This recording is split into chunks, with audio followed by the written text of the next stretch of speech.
Okay, all right. So my group does the financial support for Melody Birmingham Birds organization, so the MBO organization, as well as gas operations, Chuck Woodcock's organization. On your table, what you have is a sheet that if you have any questions after today, feel free to reach out to anybody in my group. Sharon Trevess is in the back. She's one of the ones listed there. Amy's not formally in my group, but right, Kathy? I share her with Nancy. What? And Amy and Kathy has been helping with the training sessions as well. So, but if you have any questions, here's everybody in my group. Jim Brown. Jim is actually leaving the group. He accepted another position. So I'm in the process of hiring to replace Jim. So that'll be updated here shortly. Jeff Davis. Jeff, some of you might know, he does a lot of the project setups. So engineers, you send in your project setups. Actually, you're doing e-form now, right? So the e-forms, when they come in, you do I'd be curious to hear about that. So either Jeff or Susan Wesley does those project setups. Beth Yeager. Beth is our transmission support. I forgot to mention transmission. I don't directly support transmission, but Beth reports to me and she supports the Midwest Transmission Organization here. Dawn Merritt, she does a lot with labor. If you have any questions about my time, labor transactions, those types of things, Dawn is our resident labor expert. And Kathy Swaney, she does our primarily capital reporting, doing a lot of the TDISC and the SP reporting. And then, like I said, Sherry's in the back. She does a lot of the O&M consolidation and reporting. So, if you have any questions, and we listed here, if you got a question about Restore, you reach out to Sherry. If you got a question about labor, again, that's Dawn. So this is for your reference. One of the things that we have found works really, really well is if you send an email up there to the top right to Midwest Financial Support, it goes to all of us. That way one of us can pick it up and respond hopefully fairly quickly to you, okay? Instead of you sending it to one of our mailboxes, particularly me right now, if you send it to me, sometimes I don't get to it right away. So we found that really effective. If you send it to all of us, one of us will be able to respond, okay? So, again, really informal. I'd like for all of you to stand up for me. What I'd like to know is how many folks here have been with the company for more than 40 years? Greg? Oh.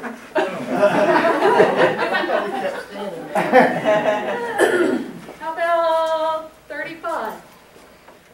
35? Okay, Kathy, you just sit. I'm old, I have to You need to sit. About 30. All right, you guys can sit down. 25. Okay, sit down. 20. 15. 10. 5. 4. What are you doing standing, Marty? How long have you been here? Really? Okay. Seems like forever.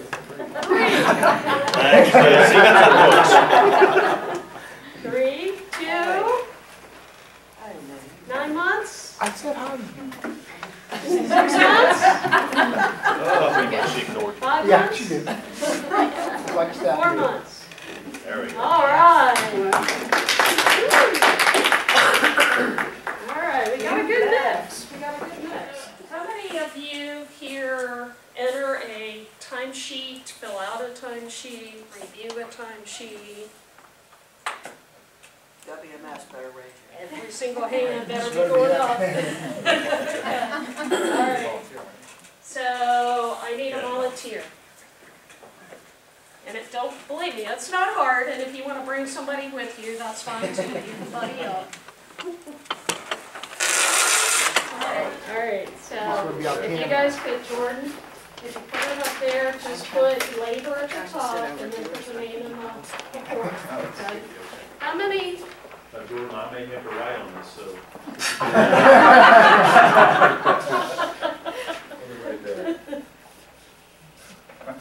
So who here enters or works in Maximo? Orders material? Okay. Can one of you, can I ask one of you to volunteer? Materials?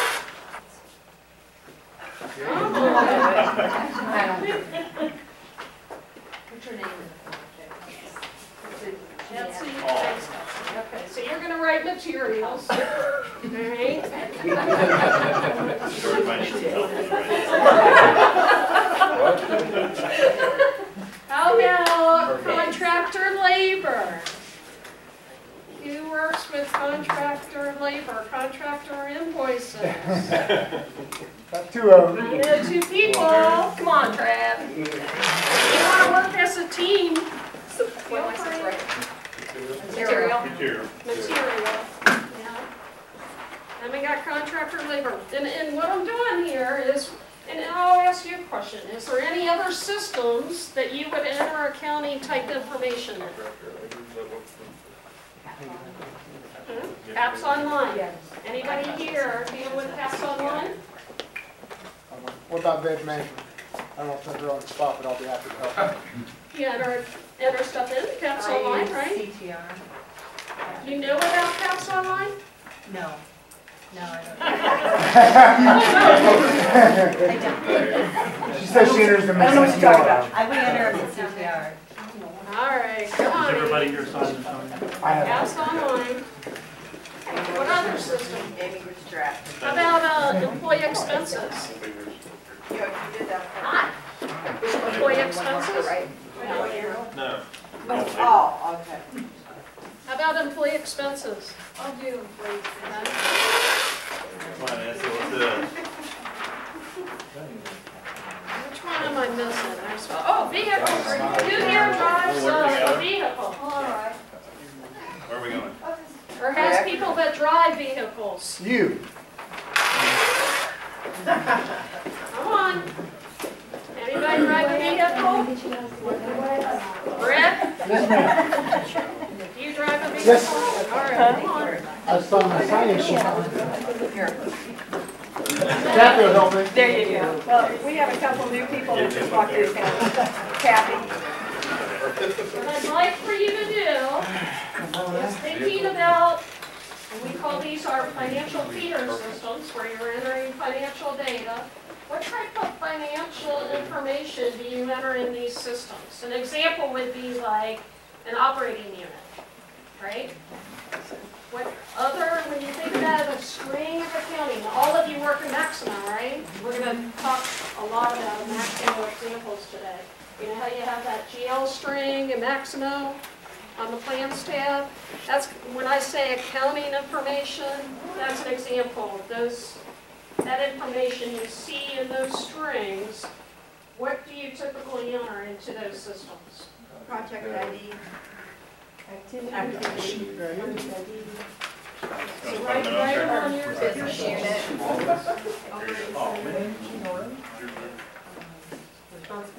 Oh, I can't have that one. I couldn't remember. That's a good picture.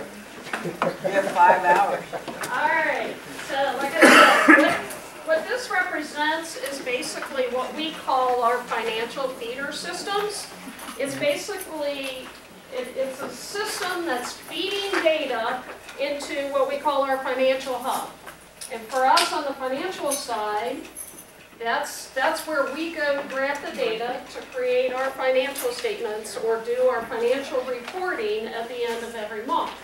Okay? So it's by all of you entering information into each of these systems that we gather and are able to collect the information that we report in our financials. And that's kind of what we're going to talk about today. Now, in a financial system, what you have in front of you is another handout. Typically, there's 15 different fields, what we call code block fields, that are required in order to get data into our financial systems. Okay? We don't use all 15.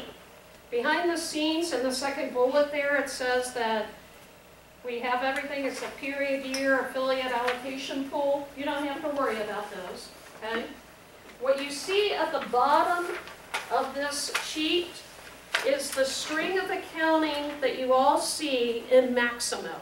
When I said you go to the Plans tab, you know how you have that string of accounting and lots of them have question marks? That's what this represents at the bottom of this page. So you start with operating unit and it ends, the very last set of question marks is a location field. You never have to worry, and if you want to put an X through them, you never have to worry about the blue plan account or the yellow location field. And if you want to put an X through the last red block there called product, we never use the product field either. Okay? So if you put an X through those, that leaves basically 8 fields left, right? So tell me, is there numbers on here? Yep.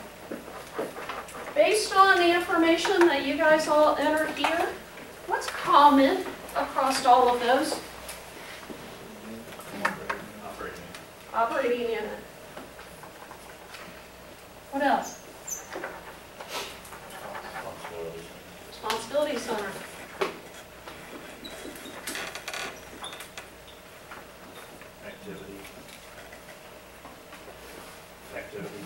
Activity. What normally goes with an activity? Project.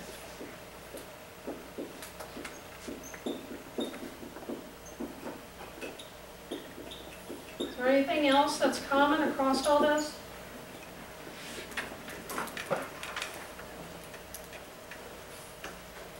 Pretty much it, those 4, right? Every once in a while, we have to enter a resource type. Okay. Now, look at your chart there. Are those all the ones listed in red, other than the product field? Okay. What you don't enter, okay, when in any system that you're in, what you don't enter are the fields listed in green there. And the reason you don't enter those is because we make that happen behind the scenes. We have tables, the systems, the financial systems are set up to what we say, it will derive those fields. And so when you enter an operating unit, behind the scenes, it will derive the business unit. It will automatically know the business unit. And what is a business unit? The business unit tells us what state is the work being done in. Okay? What state is it being done in? If we're here in Indiana, our business unit is 75115. We were doing work in Ohio, it would be 75023. In Kentucky is 75084. Do those codes, 75115, look familiar? Like when you go to your plans tab, you never enter it. The lots of times you see it at the end of that string. Okay. Now let me step back a second. We're talking about NU Center project activity. What's a center? What's your responsibility center? Responsibility center is, who do I report to? Organizationally, who do I report to? What center is responsible for my cost? So typically, who you report to doesn't change every day, right? Hopefully not. But when you do change, right? So how many in the room here manage people, have people reporting to them? Okay. When you have somebody transfer in and out of your organization, in the HR system, what do? you move them. Hopefully, when you're doing that, you're also updating the responsibility center in manager zone as well. Because that's how we know where and how their reporting should go, and that's the responsibility center that we use. So when we come over here to labor, we have it written up here that, so Jordan and Mark, so on the timesheets, the field performers put the center on their timesheet, but how many of you in work management support enter timesheets? Does anybody here enter timesheets? Do you ever enter a center? When you're entering in my time? No. So in my time, or actually I should ask the exempt people as well, when you're in my time updating, you never enter your center. Okay? We have that on the paper copies, but it never gets entered. Why? Because your manager in manager zone already identified what center you belong to. Okay, so based on what's in the HR system, and that's why supervisors or managers, that's important. When you move people, you update that center information as well in the HR system. Because all the labor is going to go based on where we have them in manager zone. Okay, so why we don't enter it, it's kind of behind the scenes. Right, so center is, who do I report up to organizationally? It tells us who did the work. What's an operating unit then? Where the work's been performed? Exactly. Where is the work being performed? Okay? Could be different. I could be here in Bloomington. I report to, Greg. Greg, who's the supervisor here in Bloomington? Who? Rob Musgrave. Rob. Okay. So I may report to Rob here in Bloomington. So my center is Rob's center here in Bloomington. But I may go do work in Martinsville. My operating unit would be the Martinsville operating unit, because that's where the work is being performed. Okay, so the OU is where's the work being done. Now what's a project and activity? Project and activity tells me, well, what's being done? What work are you doing?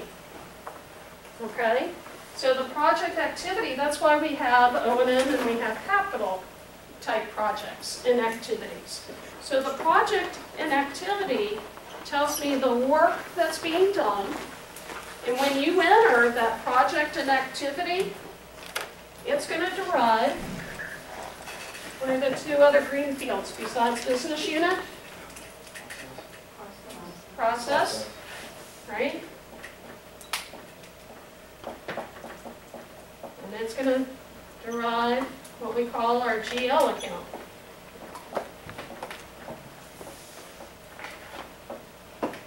General ledger account. Okay? So, as a regulated utility, FERC mandates that we have to have a certain chart of accounts, that all utilities in the nation have to use the same chart of accounts so that we can do what's called FERC reporting, Federal Energy Regulatory Commission, so that we all use a standard set of accounts so that they can roll all that information up to see, across all the utilities, okay? So a GL account, if it's O&M, the O&M account for overhead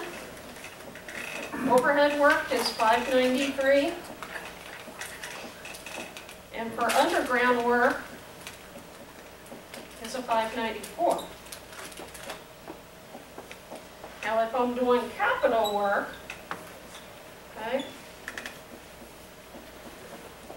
I'm doing capital install work, putting something up on the system, it's going to go to a 107 account. And if I'm taking it down off the system, removing it, it's going to go to a 108 account. So that's my O&M, and that's my capital accounts. You guys ever seen these numbers out there in the GL? Or in that GL straight and maximum? You've seen them there. That's how they got there. You entered the right project and activity. that's how the account gets derived. And then the process really from a financial perspective, it helps us identify when we run a financial report, it tells us, okay, what line item is it going to show up on that financial statement, that financial report. And it basically is telling me what type of work are we doing. And so if it's, an example would be for capital relocation, the code we use, and this is all behind the scenes, is CHR. If I'm doing capital new business work, the code behind the scenes is CUSDMW, Customer Distribution Midwest. And I'll give you another example, O&M. If I've got O&M associated with capital, so our O&M, our project, I should say, project O&M. You got project O&M. That's PRJOMFM. Those codes have been in existence for a while. Project O&M Field Ops. Okay? Those are some of the examples. These are the codes behind the scenes. Again, do you ever enter them? No? Right? But because you used the right project and activity, and we're going to work through some examples of this, okay? All we want you to concentrate on is entering the right project and activity. And when you do that, behind the scenes, this is our job, right? From a financial perspective, we map it to the right process and account numbers behind the scenes. You enter the right OU, and when you enter that operating unit, we know what state you're working in. We know what business unit to derive. That's why we say, make sure you're identifying the correct operating unit, because it's going to tell me what state you're doing the work in. Okay? Now a resource type tells me, well, what resources did we utilize to do this work? Was it internal labor? Was it contractor labor? Was it materials, right? Was it employee expenses? What type of resource did we utilize to get that work done? Okay? So that's what the resource type is. Some system, I'm trying to think of what system you enter a resource type in. Caps. Caps, you have to enter the resource type? Yes. Okay. Yeah. But the other ones behind it, again, going back to labor, remember we said you don't have to enter the center in my time when you're doing the entry. You don't have to enter because it's coming from the HR system. And you don't have to enter the resource type in the my time either, because the HR system knows, are you union? Are you exempt? Are you working straight time, overtime? It already knows that. So we default the resource type again behind the scenes. So the point is that while there's 15 different code block fields, we've tried to really minimize what you have to enter into the system in order for us to get the right financial results. We've narrowed it down to really 4 fields, with the exception of resource type and caps. It's really these 4 fields. Very, very important, right? Because these 4 fields are deriving a whole lot of information behind the scenes. Okay? Any questions about that? Which drives budgets, which drives budgets, which drives funding, which drives tools, everything that we get and we're able to do. Exactly, exactly. And we're going to get into some examples of how that information, you enter it, how it really works. It flows through the systems and what we see on the financial end. Now, I've talked about O&M and capital, right? The GL account. And you guys have probably heard those terms, right? O&M and capital. Do you really know what the difference is between O&M and capital? Capital good, O&M bad. I usually get that answer. Good answer. Depends on what time of the year it is. Exactly. How many cuts are we going to need to make? And, yeah. So, how many of you here own a home? Or a condo? You know? When you went out, how many of you, when you purchased that condo or your home, took your checkbook into the bank or to the realtor and wrote a check for it? If you did, you probably shouldn't be working here right now,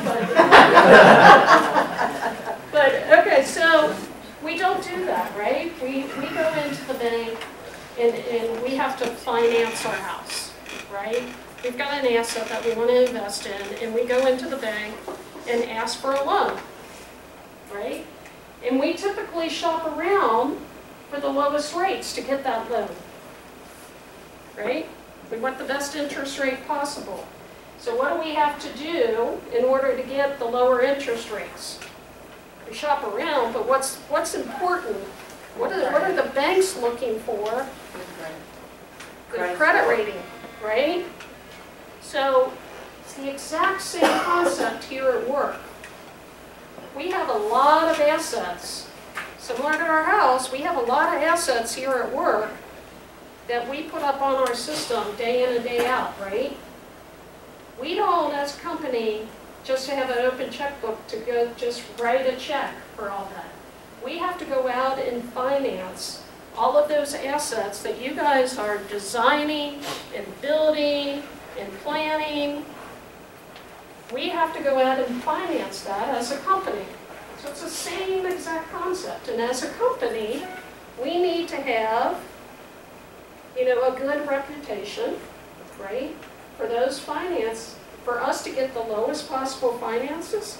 Our creditors, we want them to be able to give us those loans at the lowest possible amount, right? So that's where our reputation as a company comes in. We want to get the best rates possible.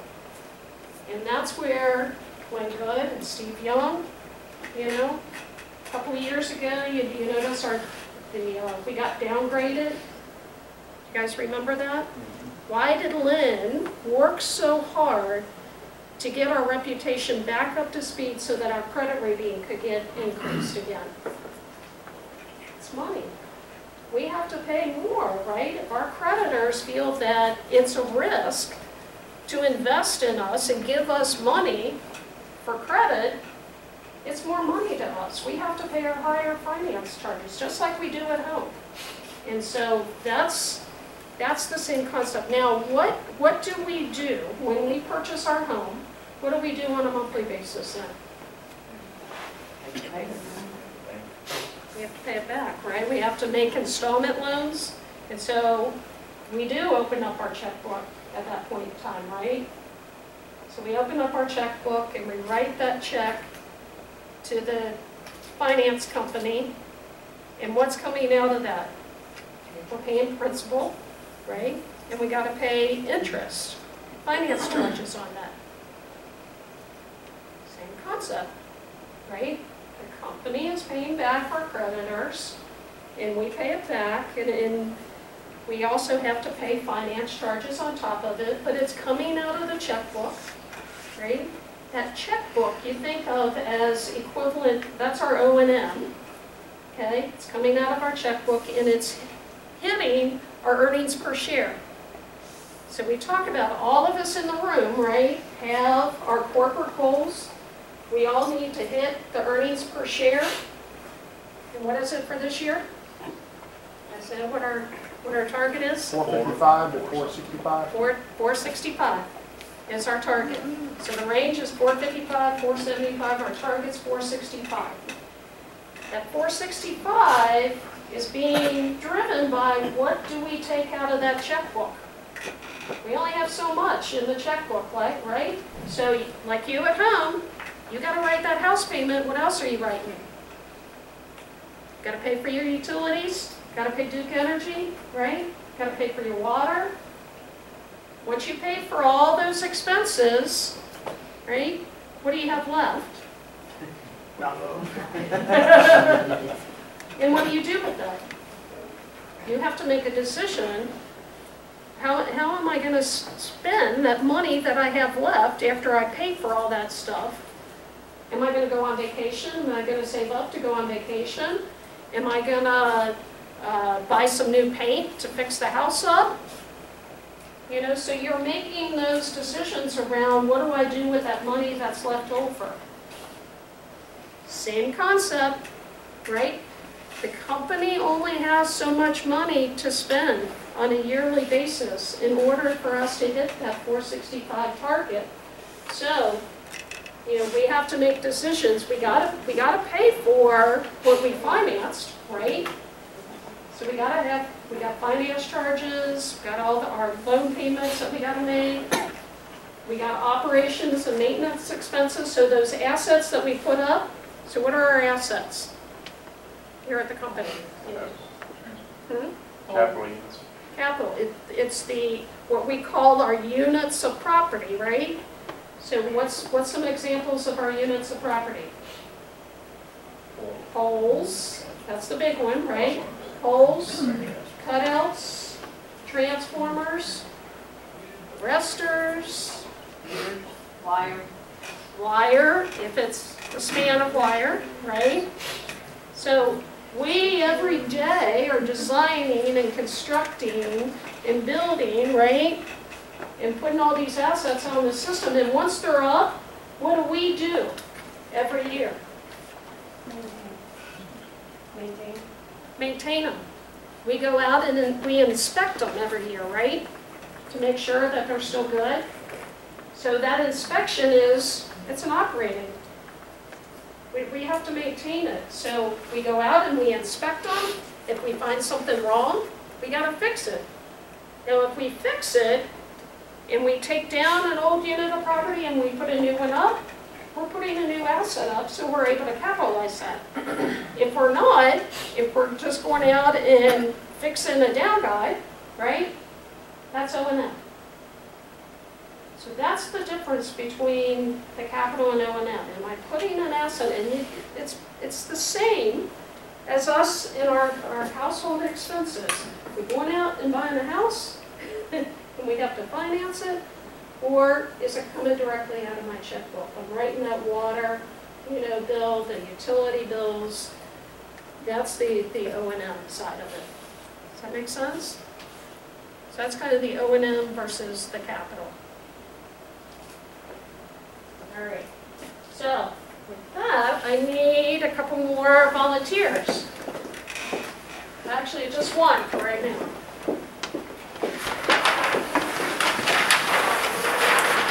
Remember I said I have an open position in my group?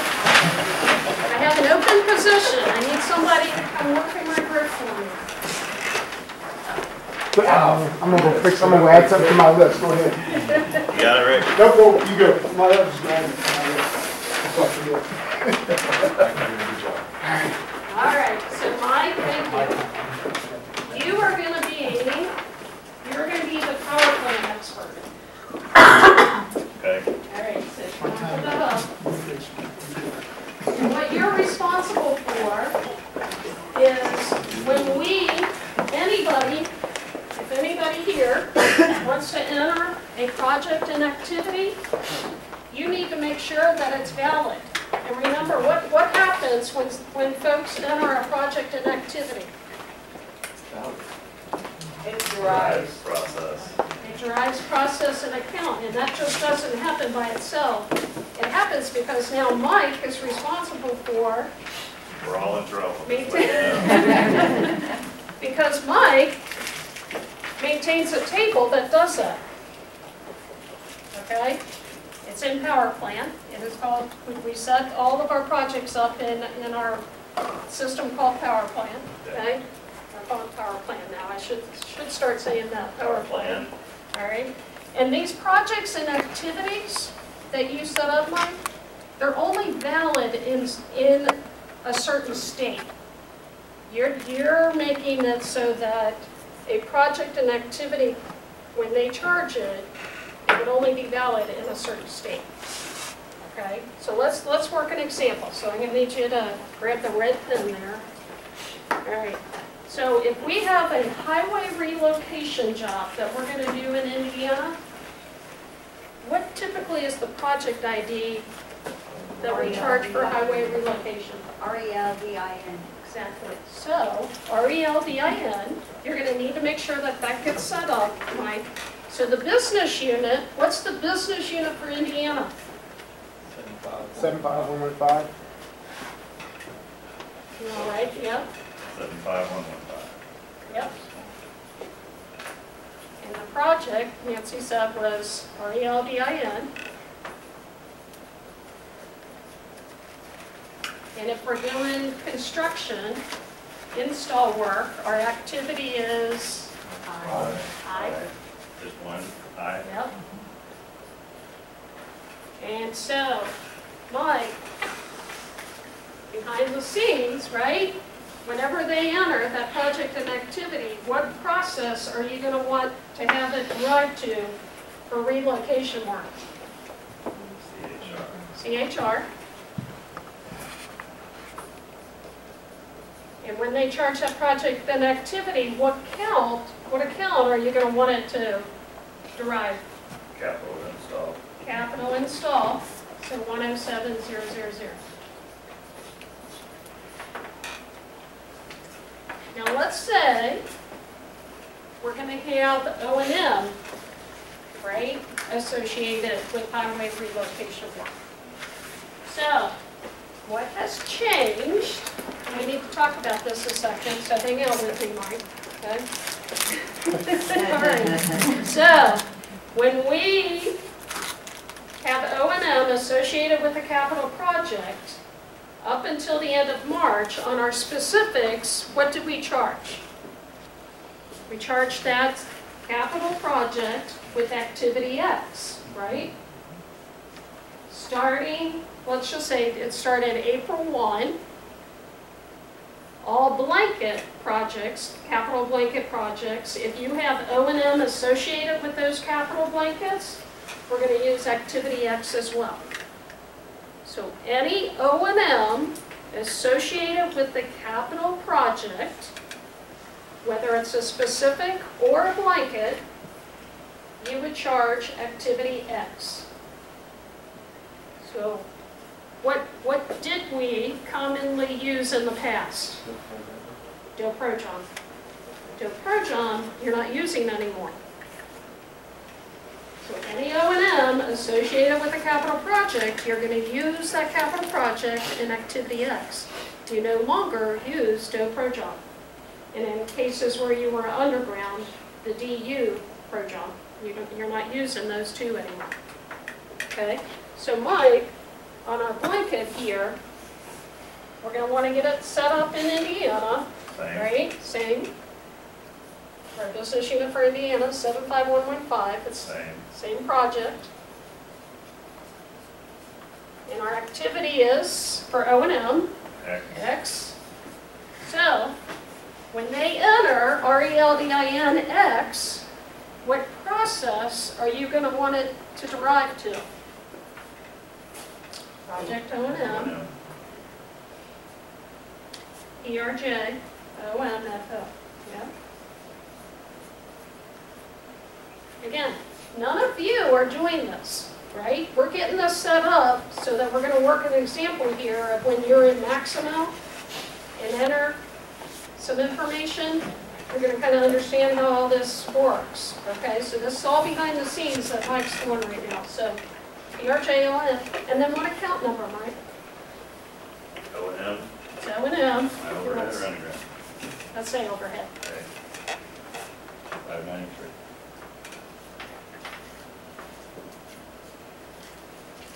Now let's say that we're going to do some work in Ohio, highway relocation work in Ohio. So you need to get that set up, right? So what business unit is he going to use? Set that up in 75023.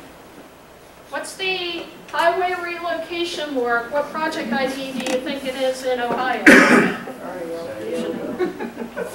Same. OH. Same thing, but OH. It's in front of them. Indiana, okay. Delta. Yep, RELDOH. RELDOH. And it's gonna be capital work. Install. So what's our process and account? What are you gonna set up as the process and account? You can help him out. CHR. CHR. 107. Well, no. Accounts Accounts 107. 107. Oh, sorry.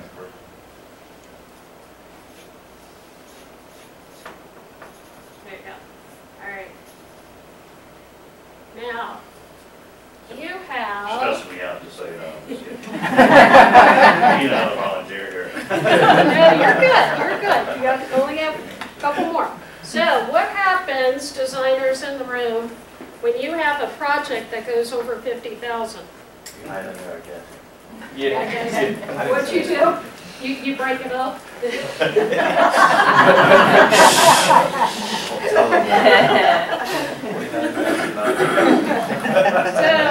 what do? Create specific, submit for You request a specific project ID, right? Yeah. So prior to the end of March, the way that you did that is you would fill out the Excel form with all the information. And what would you do?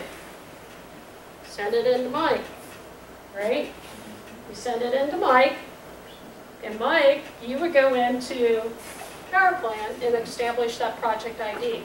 Now, at the end of March, what happened was we automated that process. And instead of the designers you filling out an Excel form, what you're doing now is completing an e-form. It's basically the same information, okay? Same information, and it's still coming into Mike. Mike's reviewing it, make sure that it's still accurate. And if it's not, he's rejecting it and sending it back to you to redo it again. That never happens, right? That's right.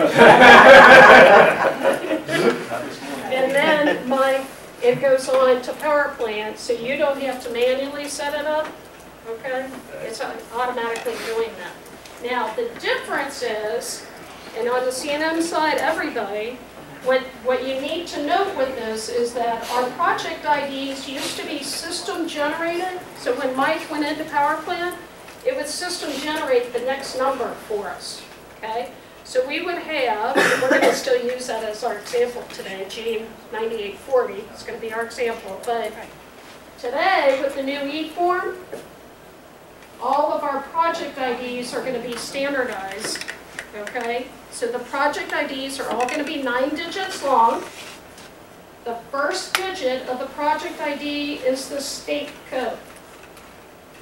I here in Indiana, O if you're in Ohio, K in Kentucky. So the first digit is the state. The second and third digit is the first 2 digits of the process code. Okay?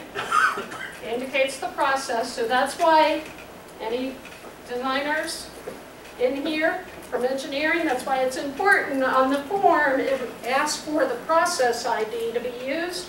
That's why it's important, because it's being used in the project ID now. And if you're not familiar, we've gotten this question too, if you're not familiar with what the process should be, on our charging guidelines, out on the MDO SharePoint, and if you don't have access to that or you don't know where it's at, send a note to us. We'll send you a link, okay?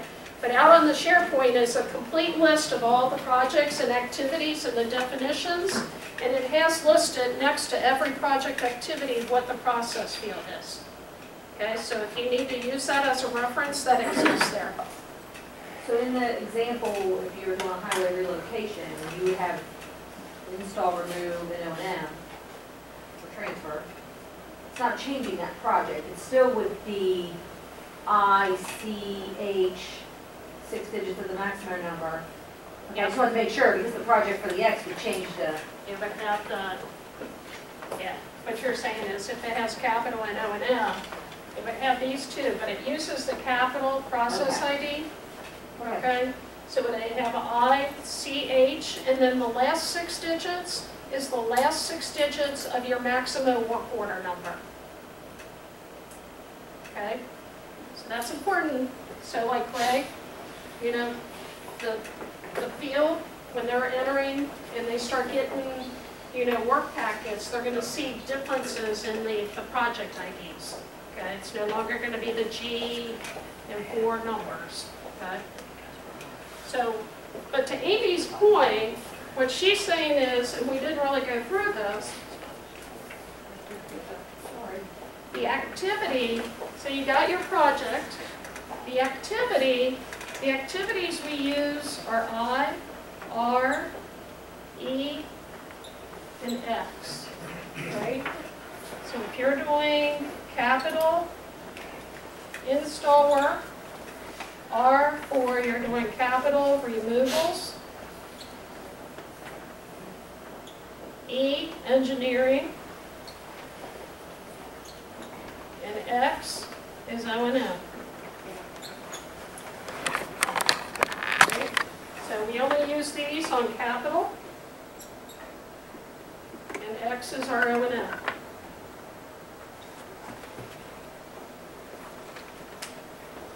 Make sense? Okay.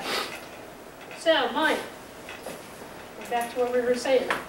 You got a request from a designer, and say this was at the beginning of the year, you got this manual request in, you went into power plant, and it's going to be a highway relocation job that went over 50,000. You entered that information into power plant, and when you entered it, the project ID is going to be G9840. So it's going to be here, and they requested it for here in Bloomington, so it's going to be in Indiana. Business unit, 75115. Yep. G9840. And designers, what do you typically request? You're gonna, lots of times you have install, removal, and expense, right? So they want all 3, Mike. All 3. You want 3 lines or just 3 there? But all 3, you want 3 different lines. All remove and E. And X. X. and X. Yep. Okay. All right. Keep going. You got to fill in the blanks there. These lines? Uh-huh. These are the same. Yeah? There you go. All right. So when they enter G9840 activity I, what process and account are you going to want to derive on the back end? CHR, capital, right? CHR, yep. And what's our account number? Whoa, whoa, whoa, whoa, whoa. Yep. On the I, what's our account number? 107. Yep. Now we've got removal. So the process for removal, it's still relocation, so you're right there with the CHR. But what account number is removals? 108.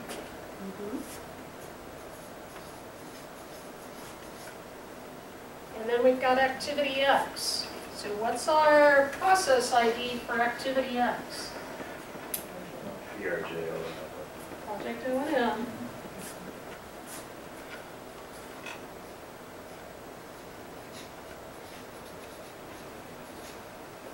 And what's the account number? It's overhead work. 593. Yep. All right, you're on a roll. We only have one more, Mike, to get set up so that we can have everybody start working some examples, okay? So if we want to do new business work in Indiana, what project ID do we typically use? MEIN.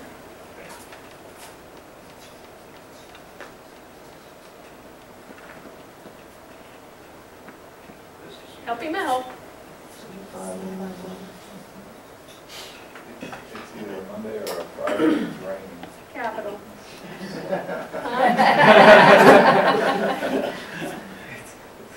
Oh, good one, Right. Yeah.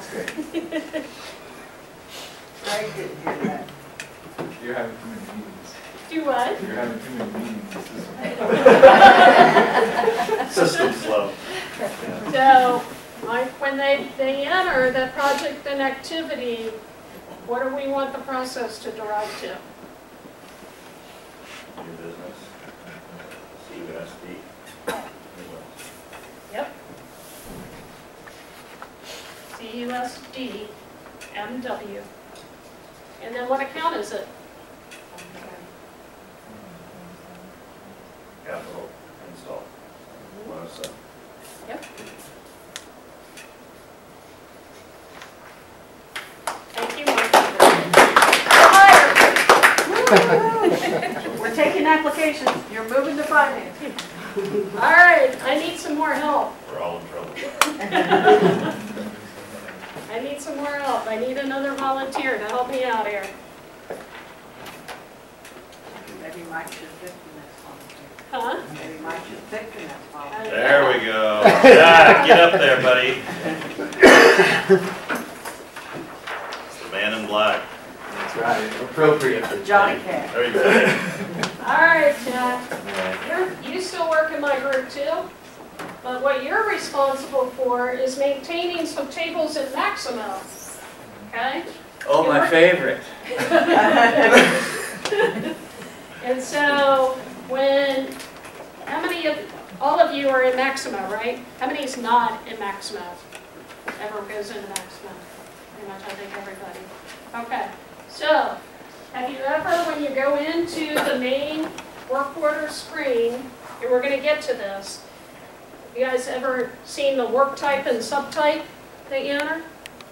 When you enter that work type and subtype, what it does is, behind the scenes, it's going to derive the project and activity for us. When you go to the Plans tab, you know you never enter the project and activity, do you? Anywhere? When you create a maximum work order? But when you go to the Plans tab, there's project and activity sitting there, right? Well, it gets there because Jack maintains this table that says when somebody enters this work type and subtype, defaulted to this project and activity on the Plans tab. Okay? So, Jack, we're going to want to do a highway relocation job here in Indiana. Wow, he got it. Reload.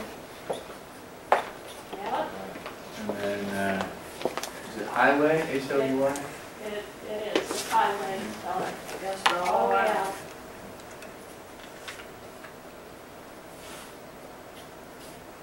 Highway IM. So Jack, when we have anybody enter that work type and subtype, what do we want the project and activity to default them to?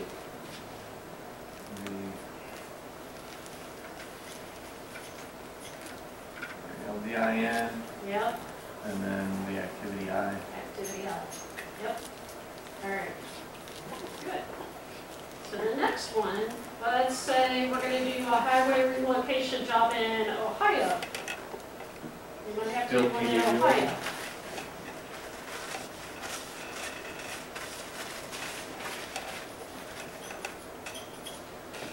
So is it highway OH then? Yep.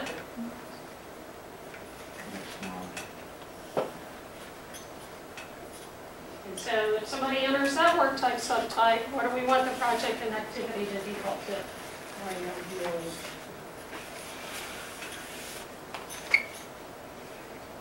All right, how about one more? If we are going to do new business work, That could be a lot of stuff. there's lots of those, right? So the example I PD had, Jack, was the PD residential, with the primary, secondary, PRI/SECIR. And so when we use that work type and subtype, what project activity do we want to default it to? Yeah. All right.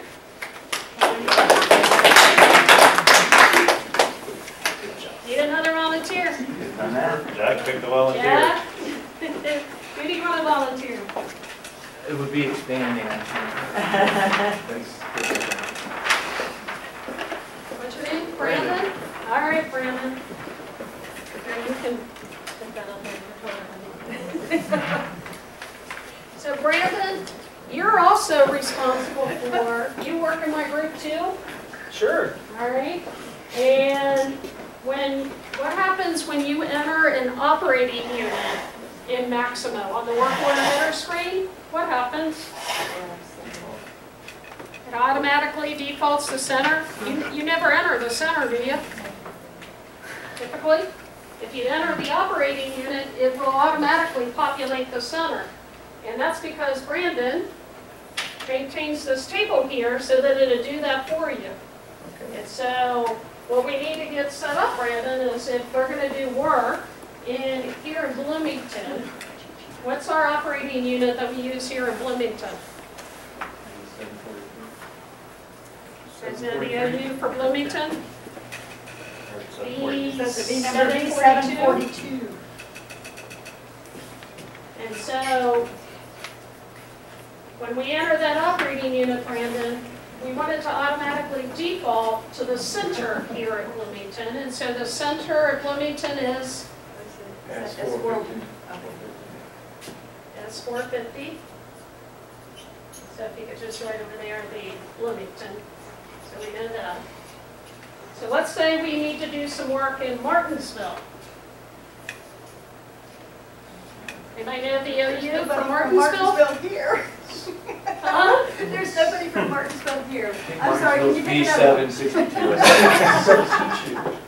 B762. Lots of. So not knowing them, Organizationalization. you mentioned a lookup earlier to be able to get those operating units. That source that you go to look for those operating units. Say that again. It's in the cheat sheet. Cheat sheets, yeah, that you mentioned. Cheat sheets. In Yeah, so Maximo, the you charging can guidelines. It has those all listed out there. There's a tab that has all the operating units. But they can also, in Maximo, when you're creating your work order, when you're on the operating, you hit the little magnifying glass, Search. click on it, type in Martinsville, and it'll tell you the OU. So what's our center? The center for Martinsville, do you know the center? That's 452. What is it, Jack? S452.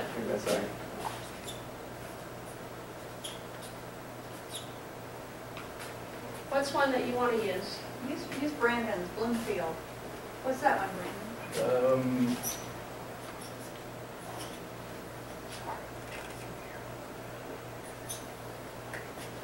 Oh, come on. Is it 449? Just moved there. 449. That's 449. He doesn't need to know because it's derived. Right. What's he use the B number? Yeah. How about one more? Bedford. Bedford. Who's got it? I don't got it. 451. What she said.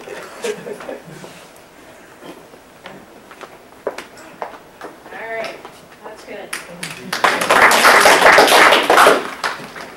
All right, so need another volunteer. We're going to move these. Let's move these down. And while we're moving on, Brandon, if nobody volunteers, I need you to help volunteer somebody.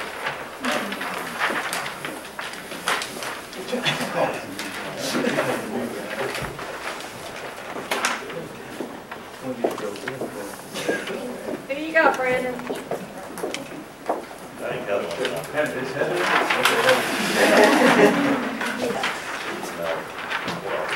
Just in time. Here, let me. So this was Mike, right? This was Jack. This was Brandon.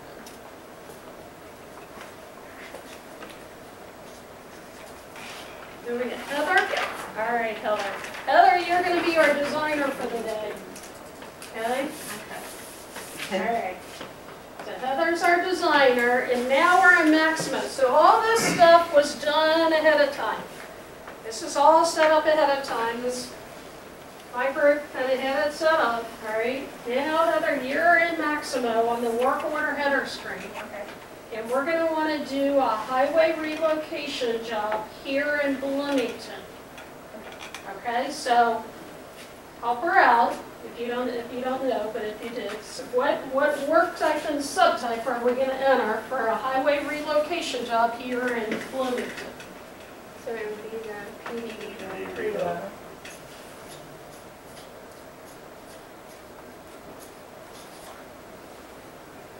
Highway.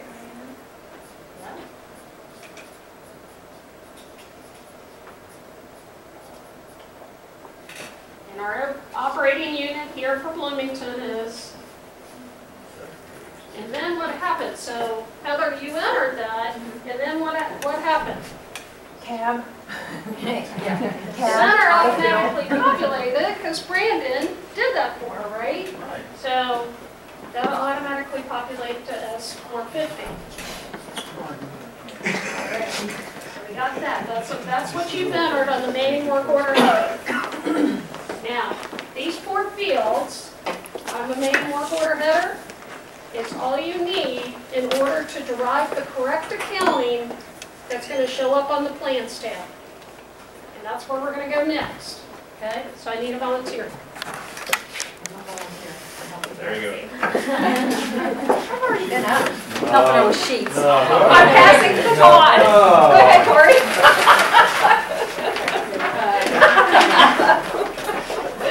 Oh, yeah. Corey. Corey. Oh, no. You guys Oh, I'm still up here? Yeah. You're still here. Team effort. That's fair. Okay. Now, actually, Corey, you need a partner. You need a partner. Who's Scott?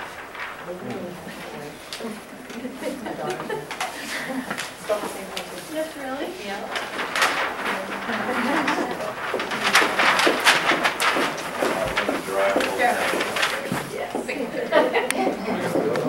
Draw some lines here.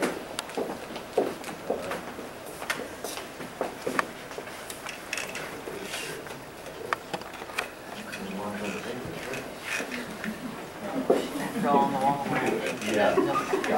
And do it like not connected. One more.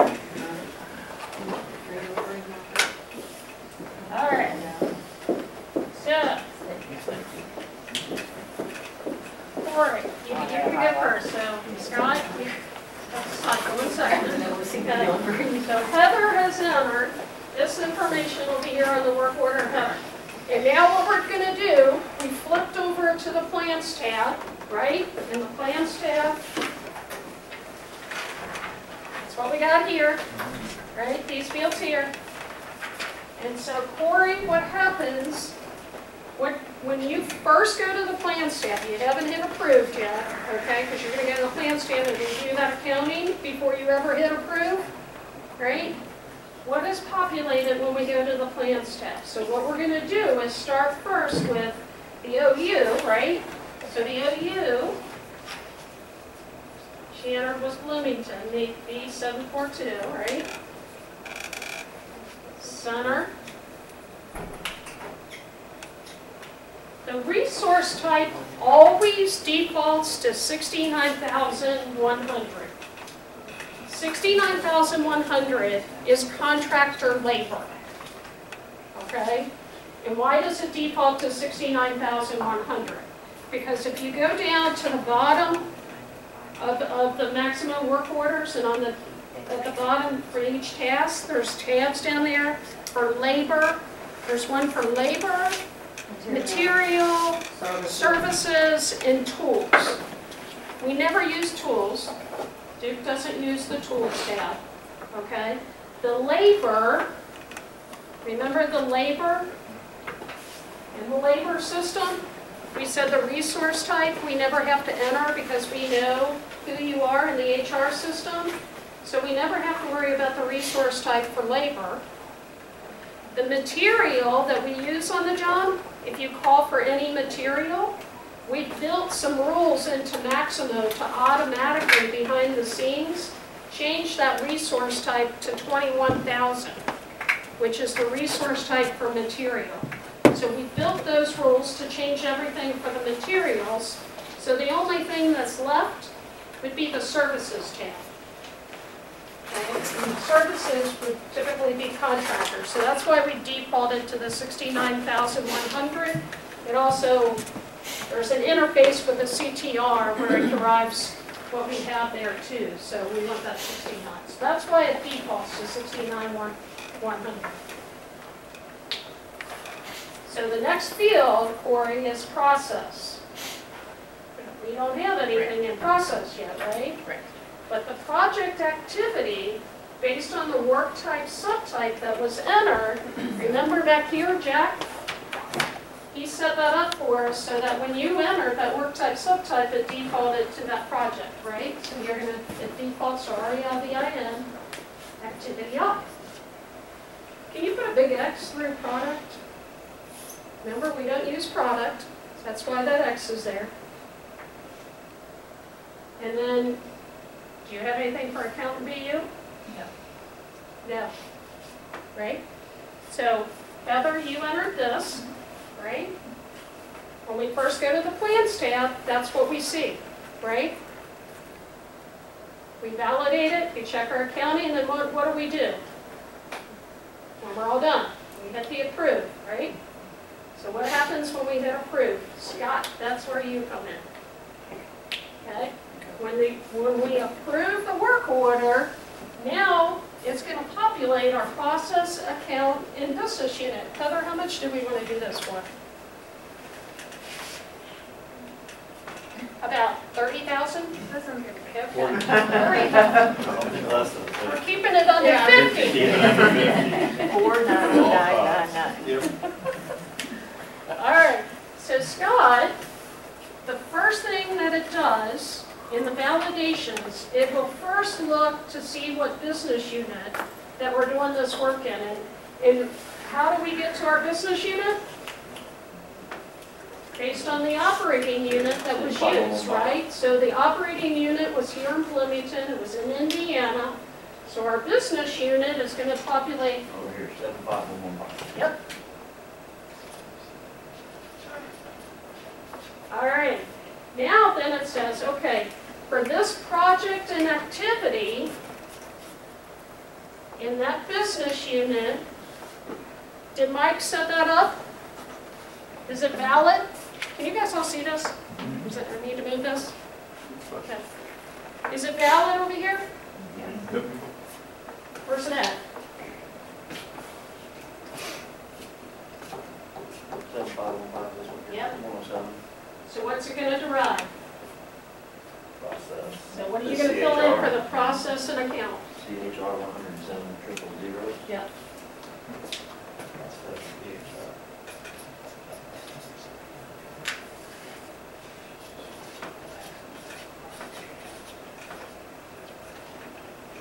Has ever seen that string? Yeah. Yep. Yeah. Good job. Stay there though. You're gonna do more. That's how when you hit the approve button and then you go back and you look at your plans tab, that's where it gets the information from. So again, what did you enter? You have this whole string of accounting. You got 11 fields that potentially got populated here. What did you enter?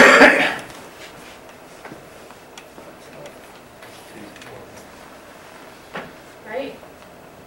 So why is it important you get the right work type, subtype? Why is it important you get the right OU? Okay?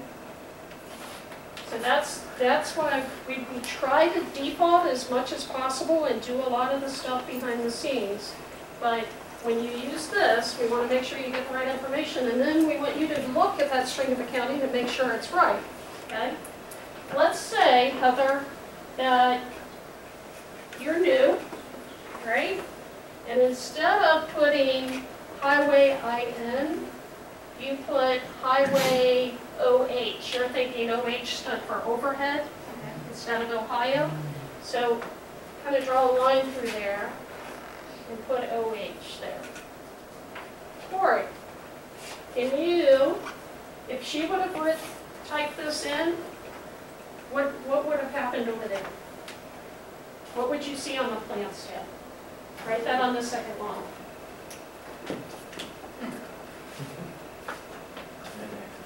So our OU, help her out. The OU is what? 4742, same.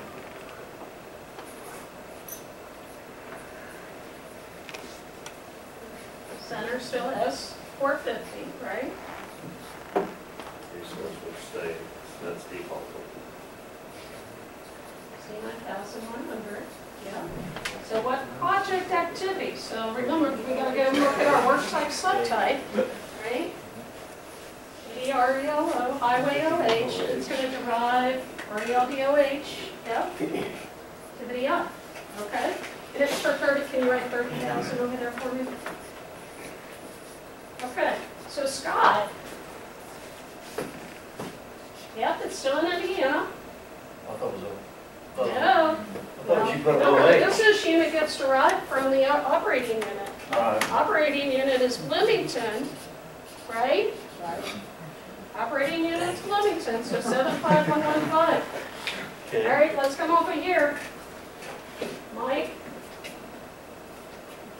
75115, project RELDOH.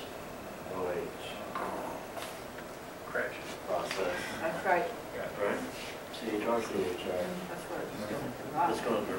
That's in, set up in 75023. So it's under work. And error, right? Send it back. All right, send it back, guys. So, you guys ever get errors? No. Can't get the account history to work? No? Never. No, never get errors. That's what happens, okay? It's doing that validation and check, and it's saying, and Mike controlled this.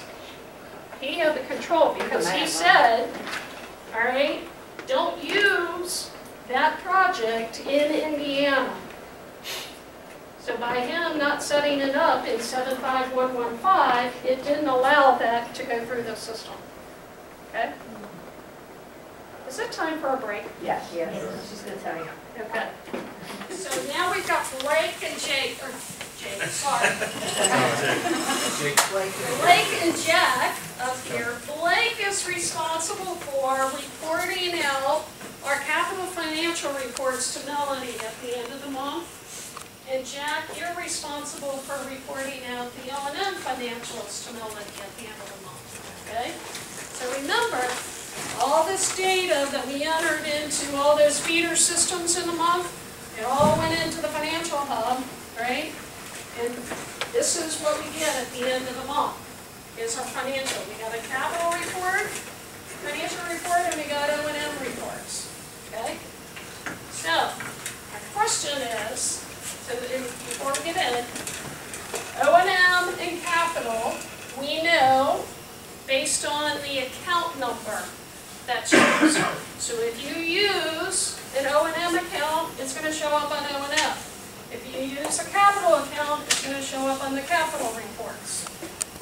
Okay? So the account tells me is it O&M or capital. The operating unit is going to tell me whose financial report is it going to show up on. Is it Bloomington? Is it Martinsville? Is it Hartwell? These are the examples we used. Okay? And then the line item, so the examples for capital, we got new business work we show. So Blake, when you're talking to Melody, you talk about, okay, here's how much we spend in new business, lighting, relocations, R&I, restore. The lines that show up are driven based on, what do we do? Based on the process. Okay? So, account, operating unit is which one, whose report, and the line item is based on the process ID. Okay, so when we go back here to this, the first line item that Heather designed a job for $30,000. Blake or Jack Which one of you own it? Blake. All right, so Blake, whose report is that going to show up on? Why? It's going to show up on Bloomington's because EMU B742. And then the line item that's going to show up on is driven based on what did I say? The process, right? And the process is commercial highway relocation. So on your financial report there for relocations, right? You're going to have $30,000 show up. And when you drill down into relocations, you're going to be able to describe to Melody what projects were worked on. Okay, so what you're going to want to write here is RELDIN for how much? 30,000. On the top row? You're on the top row. Yeah. The top row. Top Yes. of that bottom row. I forgot to do this after we were done with the top row.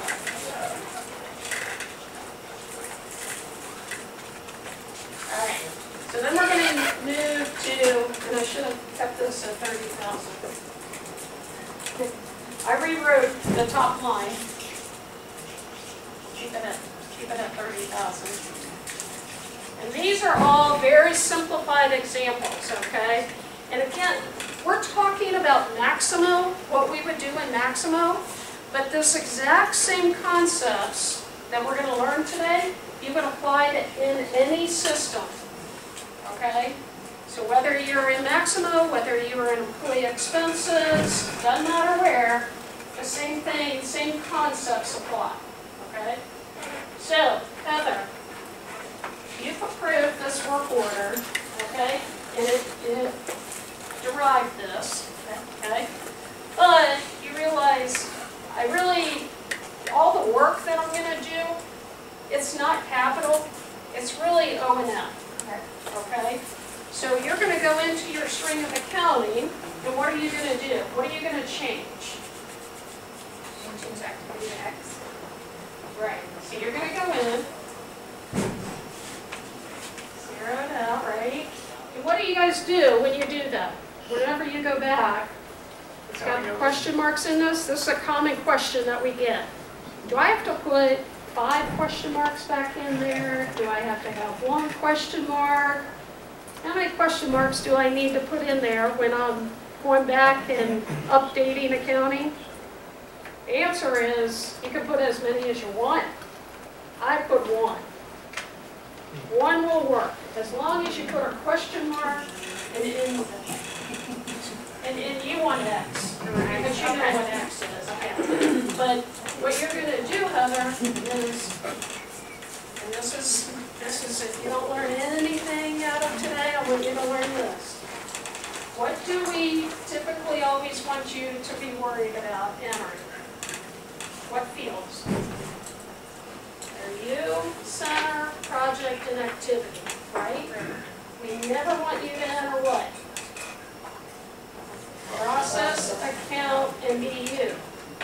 So whenever you have a string of accounting and you go back and change anything in that string of accounting, what should you zero out? Process, account, and BU. So if you went back in and you changed your activity to X, so what are you going to do in addition to changing that to X? Doing your change this to question mark, yep.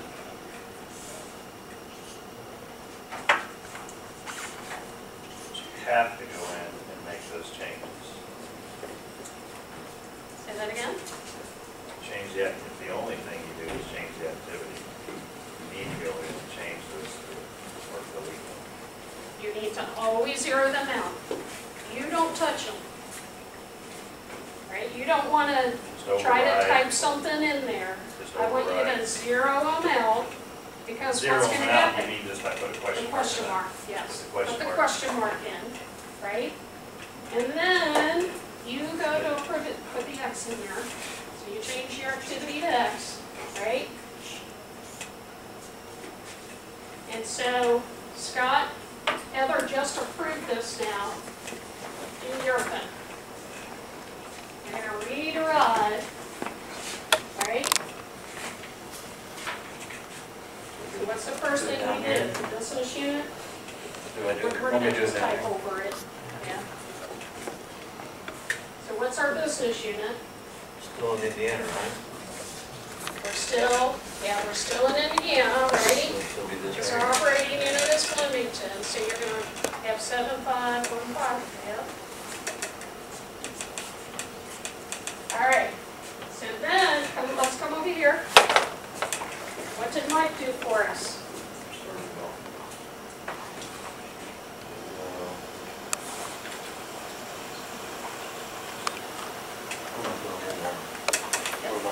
So for 75115, RELVIN, activity X, Pro, Joe, DRJ. that's my project. That's your process. Process. Right here. Yep. Pro, DRJ, PRJ, OM, FO, and then the account. Help him out. 593.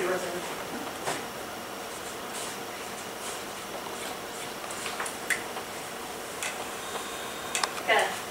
And we left it at 30,000. I know that's a lot of O&M to do, but we're gonna leave it at 30,000. So now, Jack Blake, which one of you own this? me. Why? Why? Because it's O&M. Why is it O&M? Because it's activity X.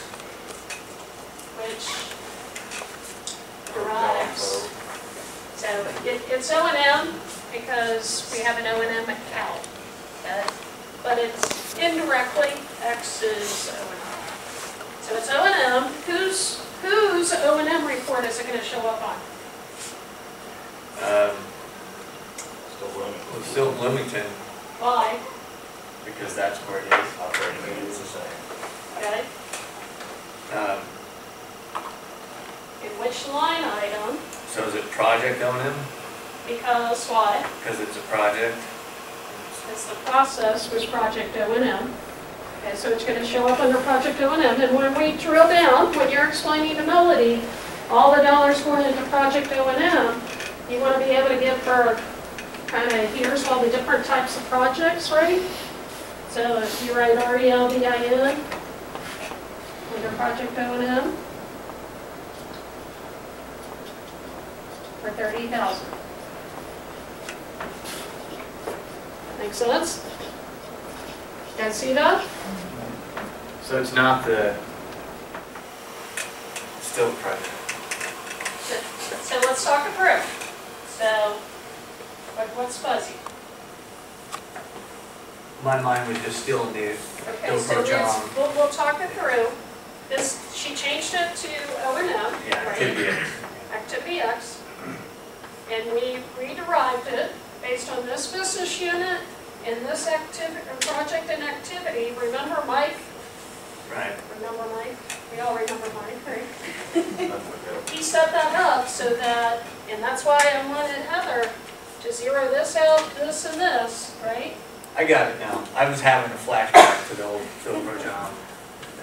I was thinking it should be a different. Dale project, okay, yes, and that's what, great, or It would have not been there last is year. It would have been because something. what would happen? You guys would all use Dale Projon, right? Do you know how big our Dale Projon bucket was? It was pretty big. And how do we explain that? You're sitting at the end of the month, how do you explain that? Emily, We what's did gonna go stuff. through there? We did. It's a big bucket. So now, what happens, Jack? You've got that visibility to be able to say, here's all the O&M that we're spending on these types of capital projects now, right? You have that visibility to be able to say that. So that's gonna help from that perspective. But you're exactly right. That's where the approach on would have showed up, that project ID. Make sense? All right. So, Heather, you're new, right? And you forget We're gonna write this up here, I'm gonna rewrite it, because we're getting kind of messy there. So we got, still in Bloomington, okay? Say we have this.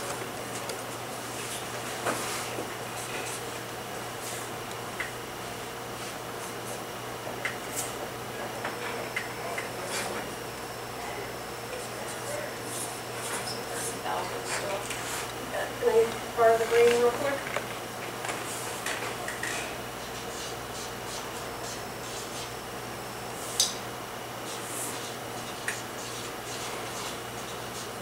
All right, so we're back to our original transaction that was approved originally, okay?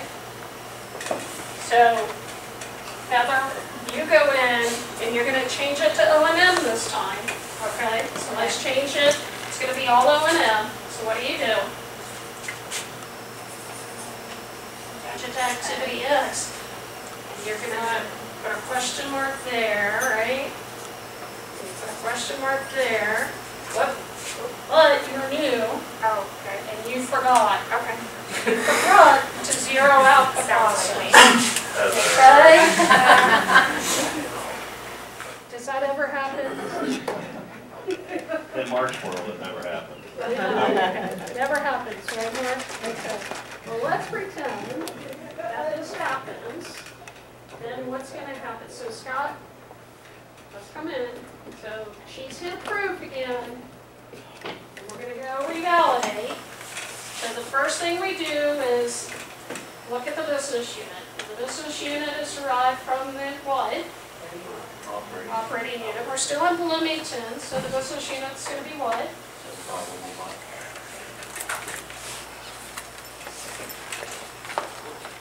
We're going to come over here, 75115, RELDIN, activity X, right? You would have derived PRJOMFO and account 593, right? Let's go over here. You can type in that account. She zeroed that out. She put question marks there, the 593. Yeah. But you know what? Heather knows what she's doing. She didn't zero this out, so she's telling the system, I know what I'm doing. Keep this process here, CHR. So Scott, you're not going to derive anything because Heather knows what she's doing. But you did that. She put question marks there, so you derived that. So that's our transaction. Jack, Blake, who owns this one? Both of you. Who This owns is it? where we flash our red X. Nobody wants to own it. Edit your field. Huh? What tells us if it's Blake or Jack? The account. The account. So it's me then. It's you. Okay. But I don't have a So spell it's for it. O&M, and it's Bloomington, right? But you're exactly right, you don't have a line item, because what line item are you going to put it on?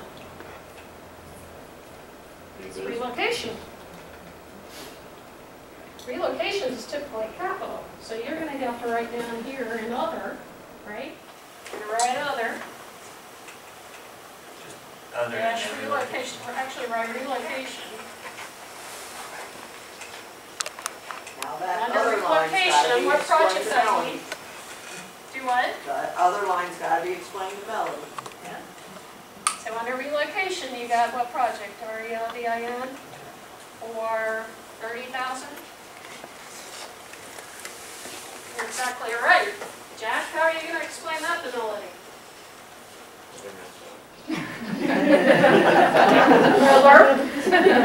She's the newbie, we'll push it down to her. So the question is, at this point, is it capital or is it O&M? Would it have gone through, or would have you gotten an error message? Would you have gotten an error? It would have went through. It goes through. Oh, really? It goes through. Wow.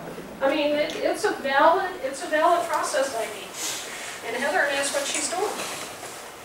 So at what point does someone question that if they part, sure. I mean, Do what? at what Catch point that. should someone question it? Should never get to know any, correct? Yeah, I mean, so at this point, what happens is, we have to reach back and say, what happened? What's right? And that's where we spend a lot of time going back and fixing stuff.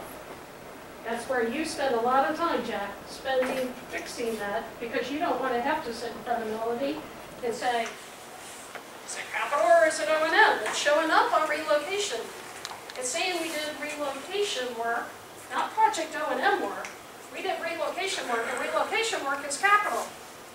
So why is it showing up on my O&M? No wonder the county people hate us. They fill out their time And you just tickets, tell they them she use don't keep any of the RELDIN fighters? and activity X, it should be rejected, it's not set up, right? Say that again? Oh, it is set up. Yeah. Oh, okay. It is set up. I was gonna say, yeah, it should reject, but it is set up. So the one thing Nancy said to take away from this was even if you think you know what you're doing, to X out the process and put the question mark so it derives. Got And she's talking specifically in Maximo, and you just referenced my time. So that project and activity is correct in my time, because it's set It's up. set up, yeah. The issue here in Maximo is it's not deriving the correct account number. And my time doesn't have that piece because you don't have that whole string of accounting that you're looking at. So we But just an leave that, employee, we just leave that CHR question mark, and that just leaves it up to you guys to figure it up on the back It end. derives. yeah, remember, that's what we did on this line item. Heather, remember, up here, and she zeroed out the process, the account, and the BU.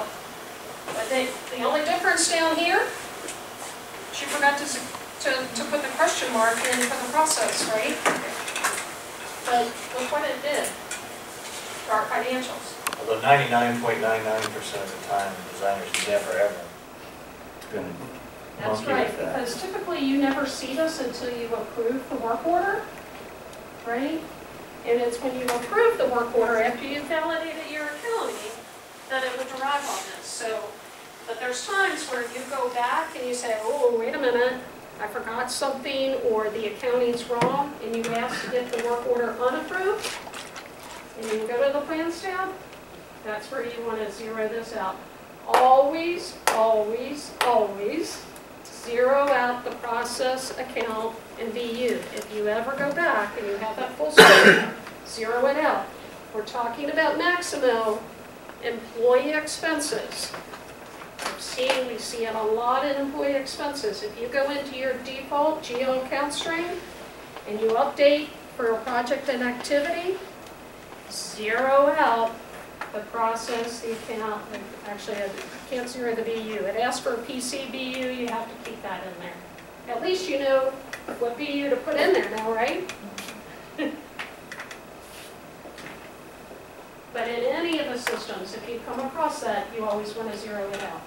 Okay, so now our next example, we're going to go back to a highway relocation job, okay?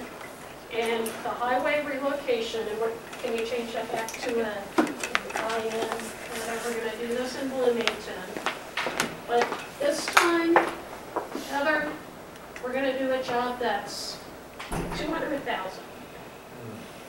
And we're not breaking the work order apart. Sure, there's not excessive traffic flagging in that. It's going to be $200,000 highway relocation job. Okay, so Corey, based on this here, can you, what do we populate here?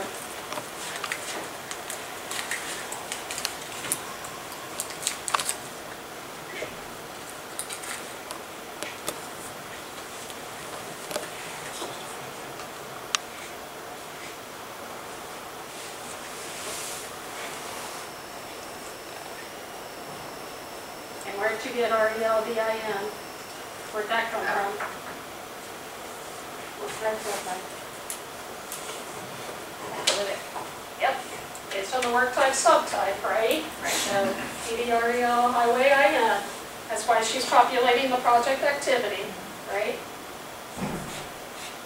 And Heather, we said this was gonna be 200,000. Okay.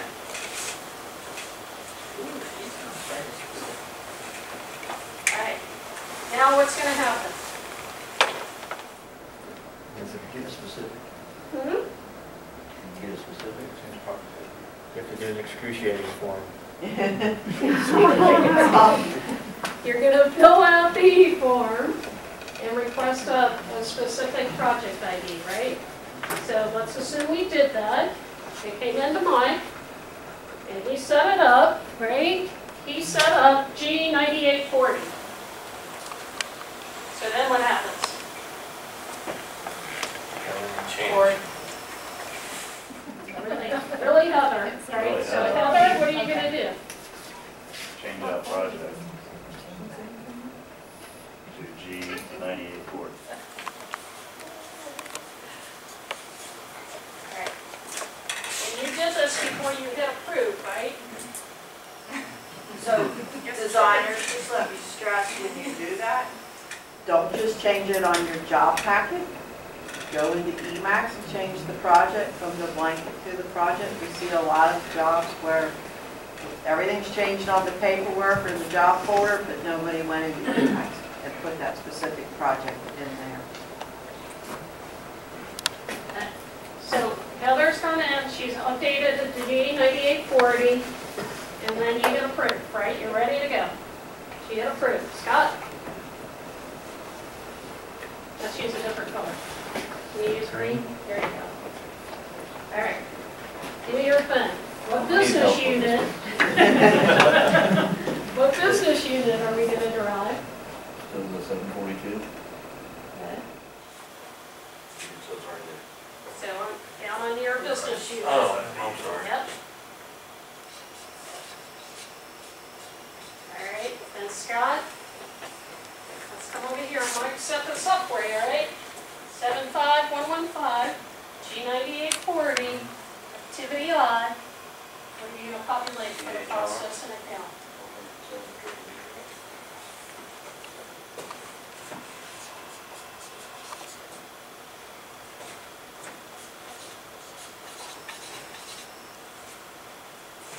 Okay.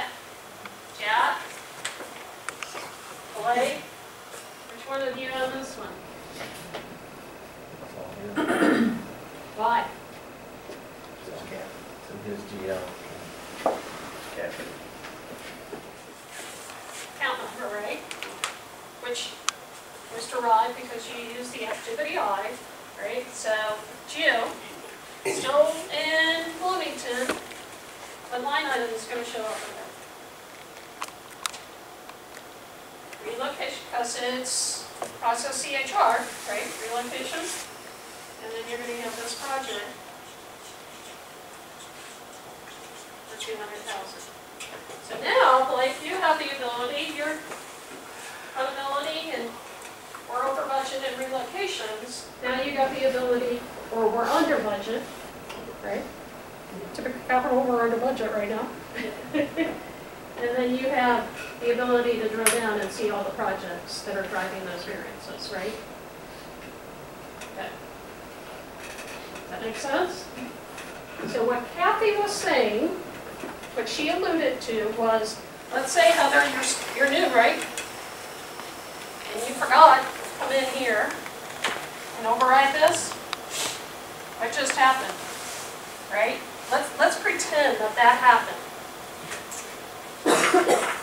She forgets to do that, right? Is this still populated the same, Scott? Would you have still populated that the same? Yeah, because it all still is relocation work. But what would have happened, like? Still have the REO-DIN. Huh? You still have the REO-DIN, right? And it would still show under relocations, but now we would have, what, 230,000 sitting in REO-DIN. Grow, that blanket's growing, and we have nothing on G9840, right? We're going to talk about ARC rules and ARC failures right after lunch. Huge ARC failure.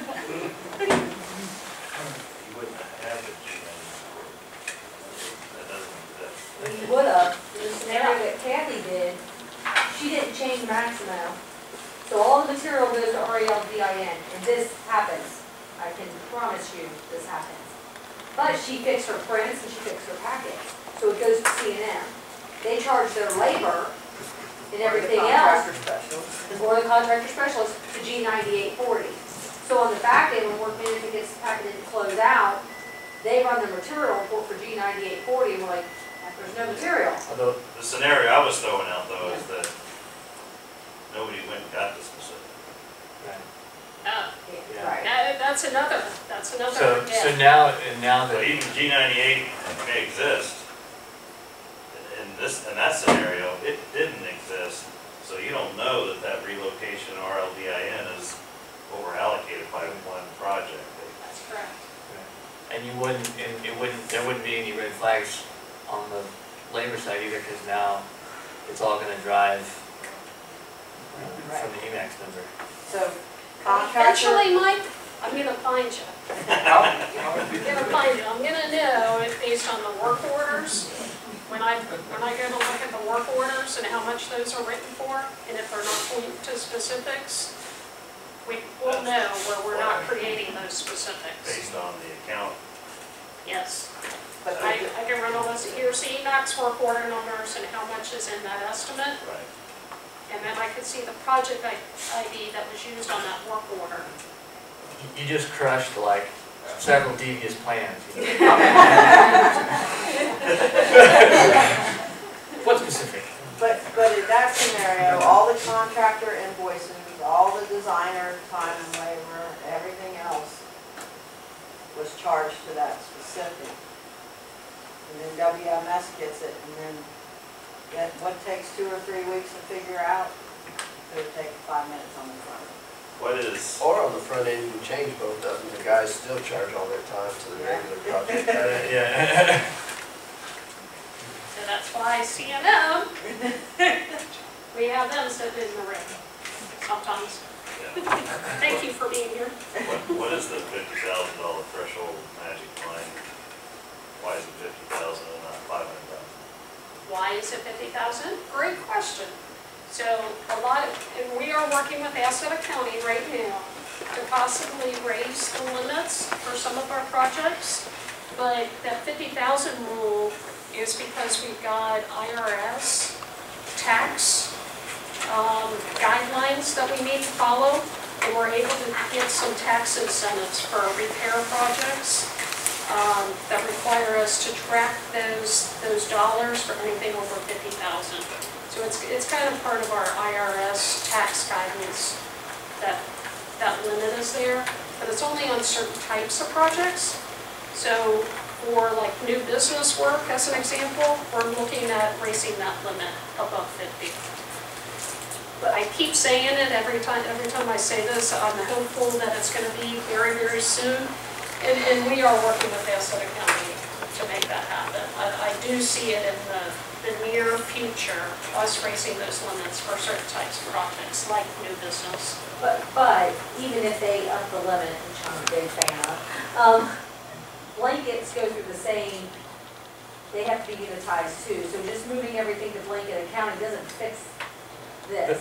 The only reason we despise specifics is because they're so torturous to get. That's the only reason. Really? Yes, we hate In it. what way? Well, it used to be, we would fill out the spreadsheet, right? And we finally get it, like, okay, I can do this. And then the next year would come around and the spreadsheet would get a little harder. And then finally they said, well, obviously we're doing the spreadsheet way too well. So then they gave us an e-form. And it's like, and now that we have the e-form, you fill out the e-form, and then you're getting emails from people saying, we're gonna close this down. And you don't know we why. don't even know what are you talking about? I don't understand. You're saying some other language. And this is great feedback. I like this type of feedback. What about like all the new process IDs for like the tedious, Say that again? like the new processes we have to put in there to get people approved for the new tedious projects that we don't That's even where have a a lot clue of on. this discomfort is coming from, because we've just gone through all of the that trying to get the project IDs set up for like declared circuits and things for T-DISC projects. And those project IDs that we used to know what they were, they've changed, and Yeah. it's, And so particularly on the TDIS side, right, we've got new process IDs that we have Yes. 5 and we don't always know what they are, so we don't know how to fill the form out because we don't know what it is we need. I did one yesterday and it was kicked back to me like 3 times. Finally, Say that again, I Scott? did one yesterday, it was like kicked back to me like 3 times to change the process ID, change this and that, and I didn't. So I'm just looking through there. I finally got it right. I mean, you choose every option, eventually one of them. I got a number. Blake, you're gonna have to explain, explain the melody why Scott's screwing it up now, so pay attention. No, I just signed it to Matt here, it's down, I don't know what that means. No, I'm talking about on this recording. Oh, okay. So, that's exactly the feedback that I want to get. So if you're struggling with that, that tells me we got to do some re-education, or we need to do a job aid, we need to do something for those pain points. And where you're getting messages back, I know that's another issue that we're working right now. We got to be able to work through that. And we are meeting with Asset County, but the more you tell us what those pain points are for you, the quicker we can respond to that and get it fixed for you. Is there a I cheat need to sheet know on about that? it. Is there a cheat sheet on the NGO SharePoint, or the SharePoint you were talking about earlier? That we can, there's one on there that shows, says what everything is? Yep, we'll make sure we get something out there. Does that mean when you get your e-form approved, the email back, and the next day, some lady named Marsha Wingo sends you an email that says it was rejected? Yeah. But it still works in Emacs. Yeah. We have a meeting, I think Tuesday, to address that. They can't be shutting that down. They're expecting an estimate to come, and we don't have an estimate. The estimate's coming from Maximo, so It's still good. they gotta realize our business process and wait. The general rule had been 30 days. We needed to get by the time we got the project ID, within 30 days, we would send the estimate, and if we weren't, we knew that we would ask for an extension. But now they're doing it 2 days later, and they can't be doing that. So we're working with them on that through the process. And the meaning of, like, there's a language barrier, because when we get this thing that says there's no estimate, well, if we look in, what that means to us, when we look in there, we go and look, yeah, there's an accepted estimate in EMAC, but I think it has to be approved, is the language, that's the, but when you tell a designer there's no estimate, what are you talking about? There's an estimate. Maybe it's not approved because I gotta wait for a highway permit or whatever. Easement, who knows? Yeah, that makes sense. Railroad. But There's dollar amounts there, but it's not approved. They're waiting for different parameters to get it, yeah, which can take months. Right. So big disconnect when they say there's no estimate sent to Howard Plant. Because they're thinking, yeah, we did. We sent an estimate over, we accepted the estimate. We're just waiting to approve the work order. But what they're, yeah, if we could just understand what we're saying to each other. But the estimate doesn't send till the work order's approved. So as long as the work order's sitting in Whopper or external designer. I think we're figuring that out now, Yeah. but that has, the first few times, we did not figure that out. But I think we're all getting that now. So, it sounds, we gotta get some kind of cheat sheet around the e-form and kind of close the loop with Asset County. Asset County is doing what they need to do. I mean, they're there for the enterprise, nuclear, fossil, and, they're getting thousands of requests in, so, that's their job, to kind of do that review. It's just they need to kind of work with us, and that's why we're meeting with them next week. and we'll work through a solution of, based on our business processes and the way that we handle the work, we need to be able to extend that. Can't expect the estimate to come one day later. Well, and I'm sure they're aware too, just with TDISC and ESP, we're going to be requesting probably 3-4 times what we normally do for the recruiting process too. So I think it's going to be a big impact as well. Right. Is that because we're doing the work so far in advance now, Mark? Is that what No, you're we're just doing a lot larger jobs than we traditionally More. have done.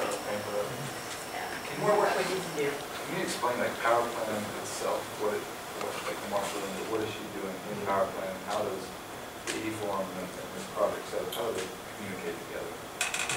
What's the purpose of power plan? So the E-form is just a mechanism that replaces the Excel form. So going into Mike, instead of sending the Excel form in to Mike and him manually typing all that information into PowerPoint, you're capturing all that information out in the E-form. It's still going to us to review, and that's why it kicks back. Typically you'll see stuff coming back from Susan.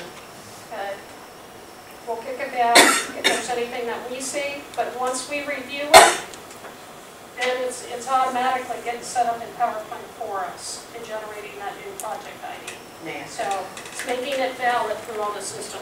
I think he's asking more, what is the purpose of having a power plan? Why are they there? Why do we gotta go? Is that what you're asking? Yeah, that's Oh, okay. just a brief description. Yeah, so PowerPlan is our system of record for all of our assets. And we're gonna get a little bit into it after lunch too. But remember we talked, I said, what's the difference between capital and O&M? And where we have all of our assets, the poles and, cutouts and resters, that's where that all resides. All of the capital spend that we have is sitting over here and getting captured in PowerPlan. So when you set up this project, G9840, all of the actual cost, everywhere where you charge G89040 and my time and Caps Online, all of that's getting consolidated, right? And then we're able to see that sitting in PowerPlan as well as the estimate, okay? And that's where, when we go in to get our financing, when we go in for rate cases in front of our commission, that's where we're pulling the numbers from. That's our kind of our system of record to capture all of our capital assets. Thank you. Did that help? It's the official books, yeah, basically, is what you're saying. It's the official books. Yes, exactly. All right, you guys ready to eat lunch? I think it's time for lunch.